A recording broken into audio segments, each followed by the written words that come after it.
आप सभी को शुक्रिया करना चाहती हूँ कि आप सभी ने मुझे मंच पर आकर बोलने का अवसर प्रदान किया। यह मेरे लिए गर्व की बात है। मेरा नाम सुमन कुमारी यादव है। मैं एपीएस विद्यालय की कक्षा 5 में पढ़ती हूँ। आज मैं आप सभी के समक्ष कुछ शायरिया पेश करना चाहती हूँ। जब इस वतन पर कोई आँच आएगी और भारत माँ नम आँखों से बुलाएगी, जब इस वतन पर कोई आँच आएगी और भारत माँ नम आँखों से बुलाएगी, तब हिंदुस्तान के हर घर से एक रानी लक्ष्मीबाई निकल कर आएगी। अगर बेटियां नहीं होंगी तो यह संसार नहीं होगा, फिर माँ बहन और पत्नी का किरदार नहीं होगा। वास्तव में मेरा देश तरक्की तब करेगा जब किसी भी बहन बेटी का बलात्कार नहीं होगा। कहाँ और किस से लड़कियां खुद को बचाएंगी? हर रोज हर गली में किसी नए रावण से टकराएगी। और सड़कों पर खड़े होकर लड़कियों को घूरने वालों, तुम्हारे घर भी एक दिन नन्ही सी परी आएगी। मेरे हिंदुस्तान की बहनों, सुनो मेरी पुकार। फिर कोई बैठा है होकर तैयार, पर इस बार भीख मांगेगा अपने प्राणों की, जब इन चूड़ियों वाले हाथों से तुम उठाओगी हथियार।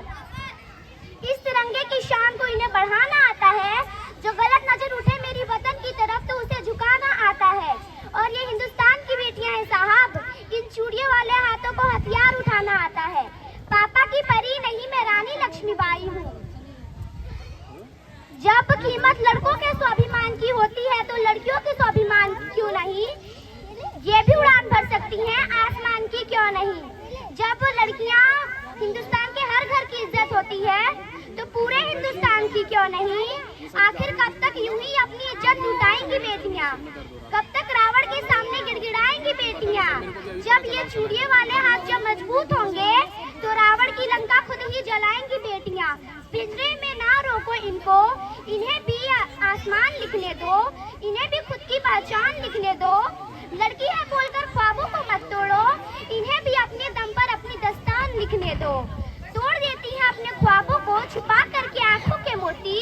इनकी कमजोरी ने जो इन्हें जख्म दिया है वह दिन रात उन जख्मों को भरती। पर अब दिखा दो अपने ख्वाबों को पूरा करके और यह लिख दो इतिहास के पन्ने में कि लड़कियां कमजोर नहीं होती। और मेरी बहनों, रील पर नृत्य करने वाली को अपना रील मॉडल मत बनाओ तुम।